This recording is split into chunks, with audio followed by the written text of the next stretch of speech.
Hello students, I am Dr. Seema Agrawal. Welcome to all of you in the MSc semester 4th. Students, unfortunately इस session में भी अभी Covid चल रहा है, फैल रहा है और इसकी वेव चल रही है, तो इसलिए इस बार भी हमें ई लेक्चर पे ही डिपेंड रहना है। हमारा फोकस ज़्यादा से ज़्यादा रहेगा कि इस ई लेक्चर्स के थ्रू हम आपको अपने सिलेबस के बारे में जितना कवर कर सकते हैं सिलेबस को, उतना हम सिलेबस कवर करेंगे। ठीक है, तो स्टूडेंट्स, यदि हम बात करें सिलेबस की बात करें, सिलेबस जो है आपको मेंटर के थ्रू आपके व्हाट्सएप ग्रुप में डाल दिया जाएगा। तो इस बार भी आप लोगों का जो है वो 2 तो स्पेशल पेपर होंगे और 2 आपके जर्नल पेपर होंगे। जर्नल पेपर में जो फर्स्ट जर्नल पेपर है दैट इज एनवायरमेंटल केमिस्ट्री, वो मैं आपका लूंगी इस बार। और इस एनवायरमेंटल केमिस्ट्री का जो फर्स्ट यूनिट है, नाम से ही लग रहा है सारा एनवायरमेंट से कंसर्न होगा इसमें। इसकी जो फर्स्ट यूनिट है वो है आपके एयर पॉल्यूशन की।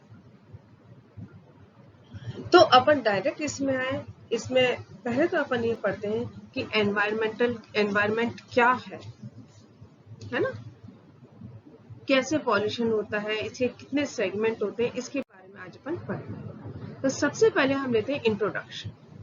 What is environment? एनवायरमेंट एक फ्रेंच वर्ड है, एनवायरनर, जिसका मतलब होता है सराउंडिंग्स। और जो ऑर्गेनिज्म है वो जिस कंडीशन में रहते हैं उसको एक कंपोजिट टर्म है, इसको अपन एनवायरमेंट, इसको पूरे को मिला के अपन क्या कहते हैं? एनवायरनर। 1986 में एनवायरमेंट को एक बहुत अच्छे तरह से डिफाइन किया गया है ना। तो एनवायरमेंट को किस तरीके से डिफाइन किया गया? Environment as the sum total of water, air and land, their interrelationship among themselves and with the human beings, other living being and property। यानी वाटर, एयर और लैंड की आपस में जो इंटर रिलेशनशिप है वो, और इनकी ह्यूमन बींग्स के साथ, लिविंग ऑर्गेनिज्म के साथ जो रिलेशनशिप है उसको एक टर्म दिया गया एनवायरमेंट। ठीक है, Environmentalists define environment as the mother of natural resources, energy, land, water, atmosphere and minerals। आज की तारीख में क्योंकि हम बहुत फास्ट डेवलपमेंट कर रहे हैं, तो हमारा जो मेन एम जो है वो हमारे एनवायरमेंट को बचाना है। ठीक है, तभी हम इसकी अच्छी तरह से हम खुद भी सरवाइव कर पाएंगे। Now, what is the concept and scope of environmental chemistry? ठीक है, सबसे पहले तो हम देखते हैं कि जब हम केमिस्ट्री की बात करते हैं तो हम नेचुरली एनवायरमेंटल केमिस्ट्री की बात करेंगे। ठीक है, तो what is environmental chemistry? It is a multidisciplinary science involving chemistry, physics, life science, agriculture, medical science, public health, sanitary, engineering, etc। मतलब लग रहा है केमिस्ट्री है, लेकिन केमिस्ट्री नहीं है ये। सिर्फ इसमें क्या है, फिजिक्स भी इंक्लूड है, लाइफ साइंस भी इंक्लूड होती है, agriculture, medical science, public health सब होता है। या हम कहें कि एनवायरनमेंट में जो भी केमिकल फिनोमिना होते हैं उसकी जो साइंस होती है वो एनवायरमेंटल केमिस्ट्री होती है।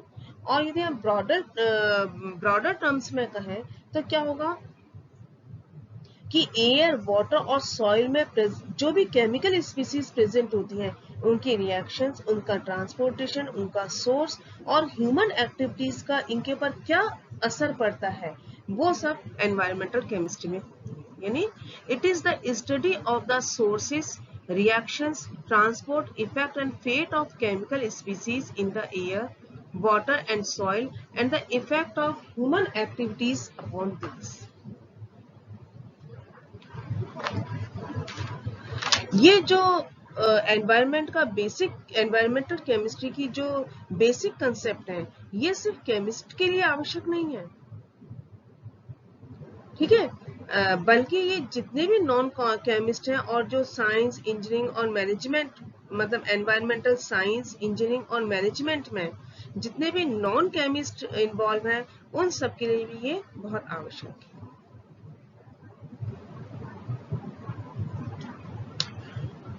सबसे पहले 60s में जो डेवलप्ड कंट्रीज हैं, है ना, उसमें एनवायरमेंट कंसर्न के बारे में अपन ने पढ़ना शुरू किया था, या एनवायरमेंट के बारे में थोड़ी बहुत चिंता करनी शुरू हुई थी। और उसके बाद 1917 में अर्थ डे के रूप में ये जब इसका सेलिब्रेशन शुरू हुआ, वो वेव वहां जाके खत्म हुई थी। और स्टॉकहोम में 1972 में ह्यूमन एनवायरमेंट के ऊपर यूनाइटेड नेशन में एक कॉन्फ्रेंस हुई थी, और उसके जो भी कंक्लूजन निकली, उन कंक्लूजन के साथ फिर ये डेवलपिंग कंट्रीज में एनवायरमेंटल वेव शुरू।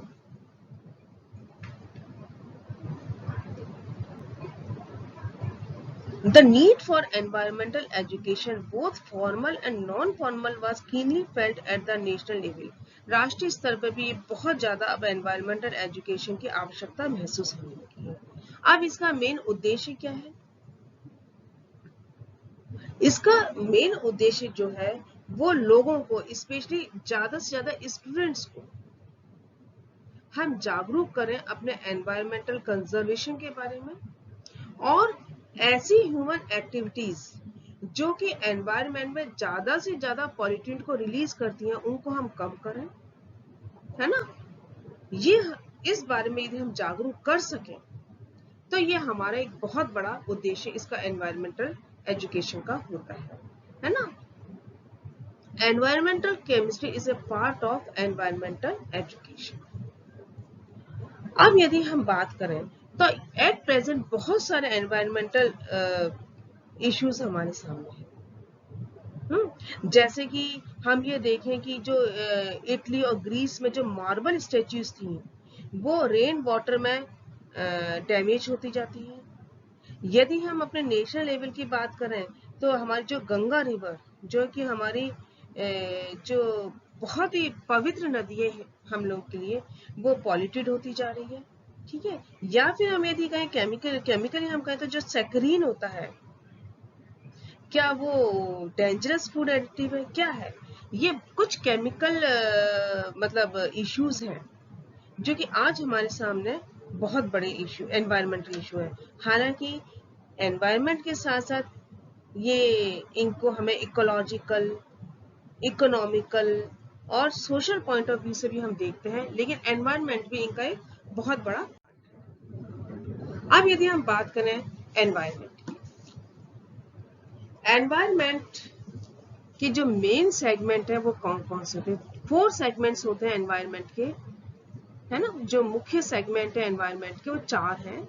वो है lithosphere, hydrosphere, atmosphere and biosphere. अब हम इनको वन बाय वन पढ़ेंगे। What is lithosphere? Lithosphere is the outer mantle of the solid earth, ठीक है, consisting of mineral occurring in the earth's crust and the soil. soil इसका जो है वो मेन पार्ट होता है। और सॉइल क्या है? Soil air, water, organic matter और मिनरल्स का एक कॉम्प्लेक्स मिक्सचर है ना, ठीक है। अब इसमें इनऑर्गेनिक मिक्सचर्स कौन कौन से होते हैं? वो सोडियम, पोटेशियम, कैल्शियम और एल्यूमिनियम के सिलिकेट्स हो सकते हैं, ठीक है। और आयरन, मैग्नीशियम, मैग्नीज और टाइटेनियम के ऑक्साइड्स हो सकते हैं, और कैल्शियम और मैग्नीशियम के कार्बोनेट। तो इसका इनऑर्गेनिक मिनरल है, ठीक है। ऑर्गेनिक मैटर जो है वो इसमें सिर्फ 5% होते हैं, लेकिन ये 5% ही सॉइल की जो प्रोडक्टिविटी है उसको डिटरमाइन करते हैं। इसमें क्या होता है, कुछ बायोलॉजिकली एक्टिव कंपोनेंट्स होते हैं जैसे पॉलीसेकेराइड, ऑर्गेनोसल्फर और organophosphorus, nucleotide, sugars and humic materials, ठीक है। जो क्ले मिनरल्स और सॉइल में जो क्ले मिनरल्स और ह्यूमस होते हैं, उनकी जो आयन कैटायन एक्सचेंज कैपेसिटी होती है वो बहुत ज्यादा होती है, और ये क्या करते हैं, जो प्लांट के न्यूट्रिएंट्स के लिए जो एसेंशियल ट्रेस मेटल्स हैं उनको सप्लाई करने में बहुत हेल्पफुल होते हैं। The cations in the soil are exchanged for hydrogen ion from the carbonic acid present in the soil and thus supply the trace metals to the plants through the roots. तो हम क्या कह सकते हैं, soil क्या है, एक store की तरह है। इस स्टोर में क्या क्या होता है, मिनरल्स होते हैं, वाटर रिजर्व वाटर होता है, ठीक है, कंजर्वर ऑफ सॉइल फर्टिलिटी होती है, producer of crops, home of wild life and life stock. तो लिथोस्फीयर में मेनली क्या है, दूसरा है हमारा हाइड्रोस्फीयर। हाइड्रोस्फीयर्स में क्या है, जितने भी वाटर रिसोर्सेस हैं, चाहे वो आपके ओशियंस हो, सीज हो, रिवर्स हो, लेक्स हो, ग्लेशियर्स हो, पोलर आइस कैप्स हो, ग्राउंड वाटर, सब कुछ हाइड्रोस्फीयर में कहा आता है। लेकिन इसका जो 97% जो वाटर है ना, अर्थ का जो वाटर है वो क्या है, ओशन के रूप में होता है, और ये इतना सलाइन होता है कि जिसको ना तो हम ड्रिंकिंग पर्पस में काम ले सकते हैं, ना ही इंडस्ट्रियल और एग्रीकल्चर पर्पस में काम ले सकते हैं, ठीक है।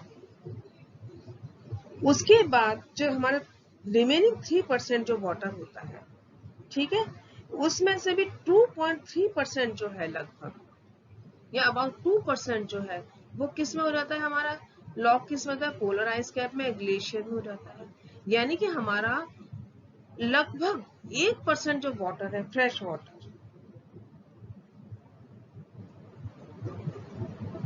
वो हमें किस किस में वो हमें सिर्फ जो फ्रेश वाटर है वो कितना 1% अवेलेबल होता है।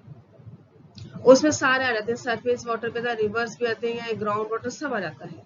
तो सिर्फ 1% हमारा फ्रेश वाटर ह्यूमन कंजम्पशन के लिए, हमारे और अदर यूज के लिए, चाहे वो एग्रीकल्चर हो चाहे इंडस्ट्रियल हो, उनके लिए हमारे पास अवेलेबल होता है, ठीक है। तो ये वाटर जो हमारा बहुत ही मतलब यूनिवर्सल सॉल्वेंट है, और इसमें हाइड्रोजन बॉन्डिंग होती है, जिसका इसकी जो कुछ अनयूजुअल प्रॉपर्टीज इसमें होती है। जो हमारा नेचुरल वाटर है उसमें क्या क्या होते हैं, हमारे नेचुरल वाटर में हमारे sodium, potassium, magnesium, chloride, sulphate, phosphate, nitrite, carbonate और बाइकार्बोनेट, ये हमारे कुछ आयंस पाए जाते हैं।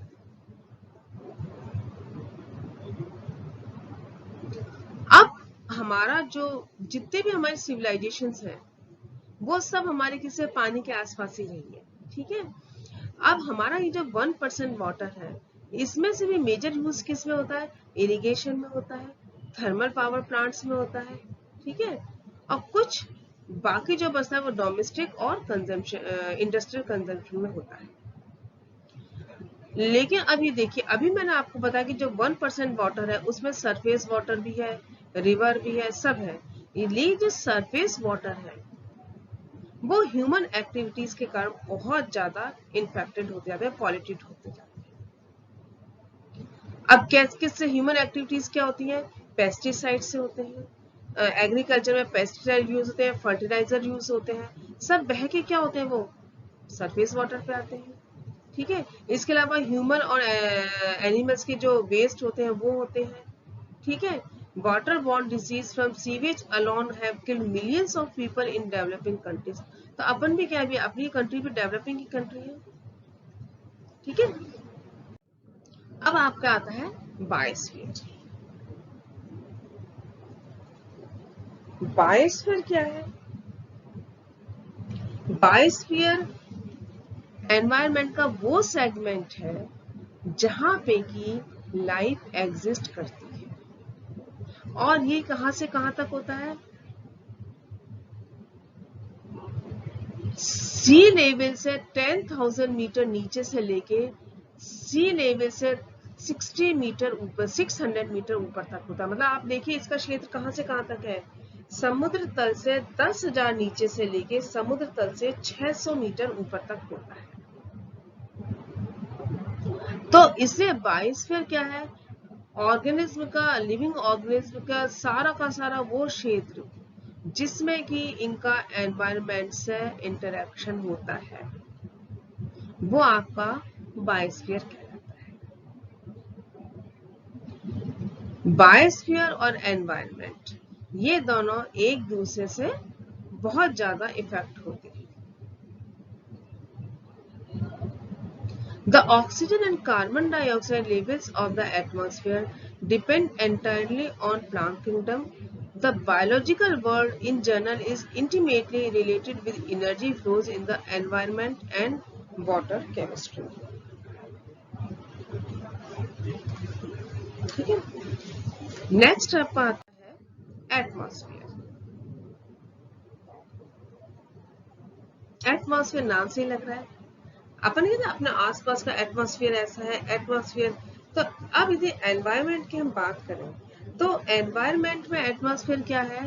कुछ एक कह सकते हैं एक गैसों का आवरण होता है, ठीक है, which sustains life on the earth and save it from the hostile environment of the outer sphere, है ना। तो ये क्या है? एक गैसों का आवरण है, प्रोटेक्टिव आवरण है ना, रक्षात्मक आवरण है, जो कि अर्थ पर लाइफ को सस्टेन करता है। और इनके जो आउटर स्पेस के जो मतलब आप कह सकते हैं इसका जो नेगेटिव एनवायरनमेंट है, जो कि हमारे नुकसानदायक होता है, उससे हमें बचाता है। ठीक है, ये क्या करता है कि जो आउटर स्पेस से जो कॉस्मिक रेज आते हैं और जो इलेक्ट्रोमैग्नेटिक रेडिएशन जो सन से आती है, उन सबको ये एब्जॉर्ब कर लेता है। ठीक है, और सिर्फ यूवी, विजिबल और आईआर रेडिएशन और रेडियो वेव्स को ये हम तक आने देता है, यानी पृथ्वी तक आने देता है। इसके साथ ही एटमॉस्फेयर जो है वो अर्थ का हीट बैलेंस को भी मेंटेन करता है by absorbing the infrared radiation emitted received from the sun and re-emitted by the earth, जो आप कह सकते हैं इसको एक तरीके से ग्रीन हाउस इफेक्ट, जो कि अर्थ को इतना वार्म रखता है कि पृथ्वी पर लाइफ सस्टेन रह सके। जो एटमॉस्फेयर के जो मेजर कंपोनेंट है वो क्या है? नाइट्रोजन और ऑक्सीजन, और माइनर कंपोनेंट है आर्गन, कार्बन डाइऑक्साइड एंड कुछ ट्रेस गैसेस। एक्चुअल में एटमॉस्फेयर के बारे में फिर मैं आपको डिटेल में पढ़ाऊंगी नेक्स्ट लेक्चर में। अभी तो अपन सिर्फ एनवायरनमेंट इंट्रोडक्शन पढ़ रहे हैं, इसमें एनवायरनमेंट का क्या सेगमेंट होता है, एक एनवायरनमेंट के सेगमेंट के रूप में अपन एटमॉस्फेयर ले रहे हैं, और नेक्स्ट टर्न पे अपन इस एटमॉस्फेयर को डिटेल में पढ़ेंगे, उसका कंपोजिशन भी अपन देखेंगे, है ना। The atmosphere is the source of oxygen and carbon dioxide, और ये कार्बन डाइऑक्साइड और ऑक्सीजन दोनों ही बहुत ज्यादा एसेंशियल है अर्थ पे, मतलब लाइफ को सस्टेन करने के लिए। कार्बन डाइऑक्साइड फोटोसिंथेसिस में काम आता है, ठीक है। इसके अलावा ये जो है नाइट्रोजन भी सप्लाई करता है, जो कि प्लांट्स को नाइट्रोजन सप्लाई करता है, जिससे कि हमें केमिकली बाउंडेड नाइट्रोजन मिलती है, जो कि लाइफ के लिए एसेंशियल है ना। Further more it is a vital carrier of water from ocean to land as part of the hydrologic cycle. लेकिन जैसे जैसे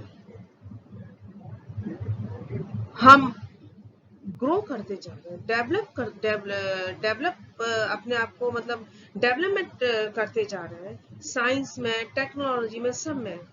तो इसके कारण बहुत सारा वेस्ट मटेरियल हमारे एटमॉस्फेयर में आ रहा है, जिसके कारण हमारी जो लाइफ है वो बहुत मतलब सर्वाइवल के लिए हमें एक बहुत मुश्किल पैदा करना चाहिए। ठीक है, जितना ज्यादा हम वेस्ट मटेरियल को एटमॉस्फेयर में डालेंगे उतनी ही लाइफ हमारी मुश्किल होती जाएगी।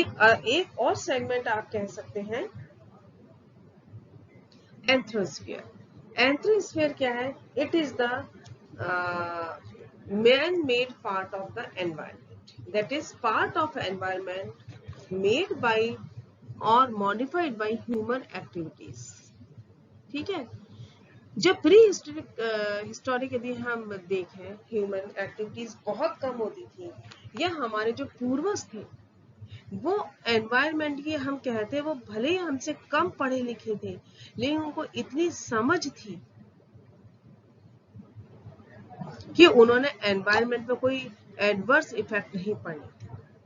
लेकिन जैसे जैसे हम एडवांस होते गए, इंडस्ट्रीज बढ़ती गई, ठीक है, तो उसके क्या हुआ, इस वैसे वैसे एनवायरनमेंट पे इसका ज्यादा असर पड़ता गया, और इतना असर पड़ता गया कि अब हमें एनवायरनमेंट जो है एक सेपरेट एरिया के रूप में अब हमें कंसर्न इसको करना पड़ता है, पढ़ना पड़ता है। अब मैन मेड कैसे होता जा रहा है ये, जैसे बड़े बड़े हम हाउसेस बनाते जा रहे हैं, है ना, और बड़े बड़े हम स्ट्रक्चर्स बनाते जा रहे हैं जो कमर्शियली भी हमारे लिए इम्पोर्टेंट हो, ठीक है, एजुकेशन के लिए भी बनाते जा रहे हैं, और एक्टिविटीज से मॉल बनते जा रहे हैं इतने सारे, सब में एसी होते हैं, तो सबका असर एनवायरनमेंट के ऊपर पड़ता है। Infrastructure including water, fuel and electricity distribution system and waste disposal systems such as sewers. हम अपने रेलवेज को और रोड्स को, एयरपोर्ट को, वाटरवेज को भी हम बढ़ाते जा रहे हैं, तो इन सब से कहीं ना कहीं हमारा जो एटमॉस्फेयर है वो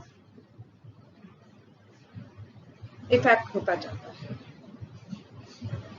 लेकिन अब हमारे क्या है कि हमारा ज्यादा से ज्यादा फोकस क्या होना चाहिए कि हमारा जो मैन और एनवायरनमेंट के में जो डेलिकेट सा बैलेंस है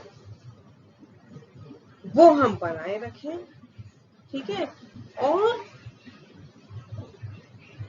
इसको हम अपसेट नहीं करें, क्योंकि यदि ये अपसेट होता है तो ये हमारे सर्वाइवल के लिए बहुत बड़ी चुनौती। ठीक है, तो स्टूडेंट ये तो था आपका इंट्रोडक्शन ऑफ एनवायरनमेंट। अब नेक्स्ट टर्न पे हम इससे पढ़ेंगे कि एनवायरनमेंट का जो एक मेन सेगमेंट है एटमॉस्फेयर, ठीक है, उस एटमॉस्फेयर का कंपोजिशन क्या होता है, और उस कंपोजिशन के बाद ही हम देखेंगे इसमें किस तरीके से हमारा एटमॉस्फेयर पॉल्यूटेड होता जा रहा है। Till then good bye.